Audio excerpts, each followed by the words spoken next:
आइबे करेंगे पिंड करने के लिए, हम उनका चरण पखार लेंगे, हमारी भी मुक्ति हो जाएगी। इसलिए झूठ बोल दिए कि ना पिंड नहीं हुआ था। तो पंडा जी यहाँ थे, पंडित जी तो बोले, पंडित जी से पूछ लीजिए, तू तो देखे थे ना। पंडित जी सोचे थे हमको इसमें तो कुछ मिला है ये नहीं है, बालू के पेट में कुछ दिए हैं आप है नहीं चाहे हो नहीं जी, तो हमको कुछ मिला ही नहीं है, तो हम कहा के बोल रहे कि हाँ पिंड हुआ था। पंडित जी महाराज झूठ बोल दिए ना, पिंड नहीं हुआ था। सोचे कि वो तो राम है, राम यदि राजाओं के राजा हैं, महाराज हैं, इनका तो विशेष तरह से दक्षिणा होगा, तो कहा कि हम बोल दें, तो इसलिए झूठ बोल दिए। गौ माता थी, बोलिए गौ माता से पूछ लीजिए। गौ माता सोची कि तो बालू के पिंड हम खाएंगे नहीं, आई तो महाराज हैं, इनका विशेष तरह से सामग्री होगा, उसको खाएंगे तो कुछ तृप्ति मिलेगी, इससे कम क्या होगा बालू से, वो भी झूठ बोल दिए।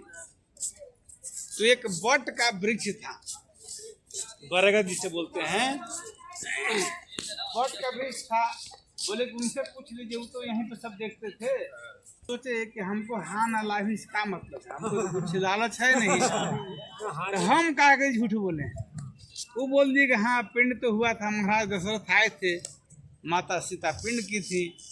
तो जहाँ तीन को कोई झूठ बोलता है, वो कोई सच बोलेगा तो मानेगा कोई? नहीं मानेगा, है ना, तो नहीं माने। तो दशरथ महाराज को लगा ना कि हमारे बहू का अपमान हो रहा है। पहले ससुर भी बहू को इतना ही प्रेम करते थे, आज का तो सास बहू में पटता ही नहीं है ना।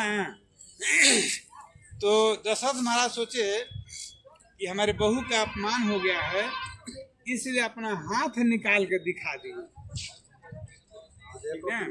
देखो पिंड मिल गया है। जो आज हम स्मृति के रूप में देखेंगे कि आगे चल करके एक हाथ निकला हुआ है दशरथ महाराज का, उनके हाथ पर एक पिंड रखा हुआ है और सीता माता बगल में बैठी हुई है कि हम लोग दर्शन करेंगे, है ना। तो जब अपमान होता है तो गुस्सा आता है।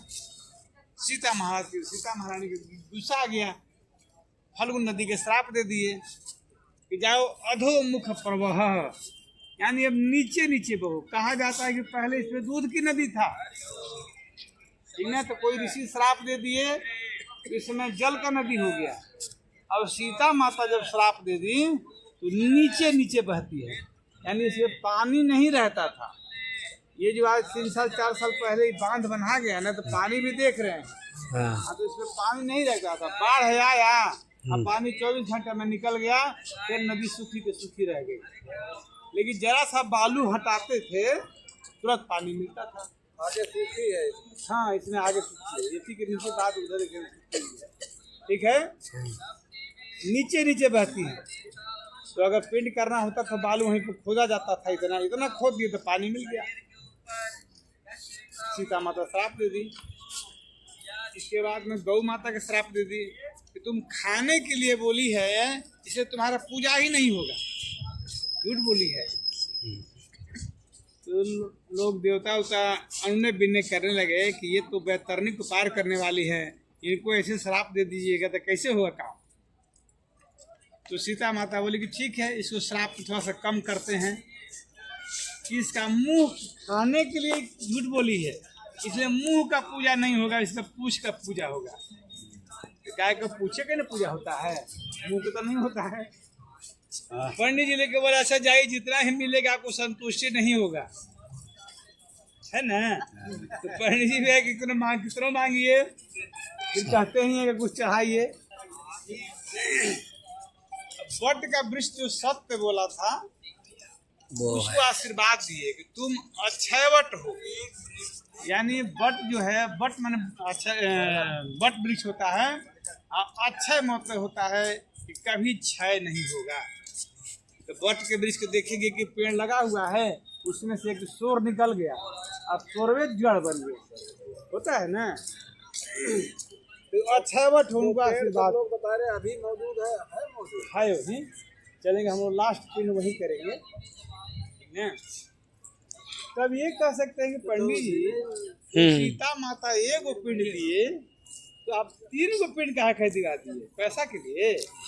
सही है ना? पकड़े ये सोचने वाली बात है ना। तो सीता माता पिंड दिए थे अपने ससुर महाराज को। हम अपने ससुर महाराज को तो पिंड कर नहीं रहे हैं, है ना।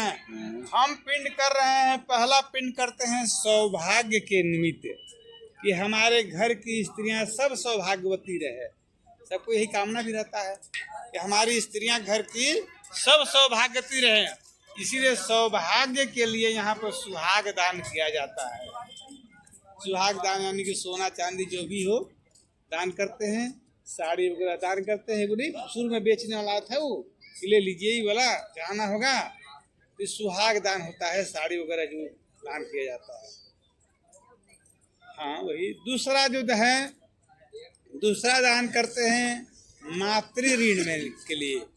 हमने जब जन्म लिया तो माता कहीं गोद में जन्म लिए, माता के उदर से ही जन्म लिए, है ना। माता का है दूध से हमारा शरीर का पालन हुआ। जब हम गर्भ से बाहर निकले तो माता का दूध ही पिए।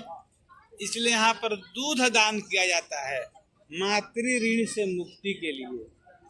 मातृ ऋण है ना सबका, है तो मातृ ऋण के लिए।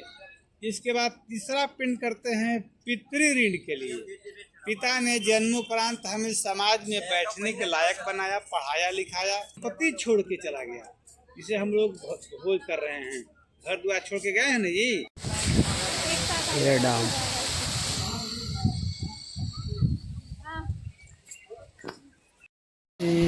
आई है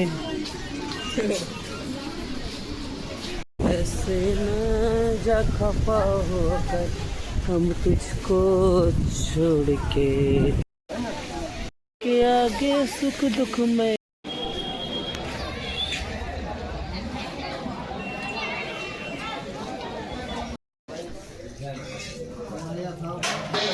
या भैया मेरो खाना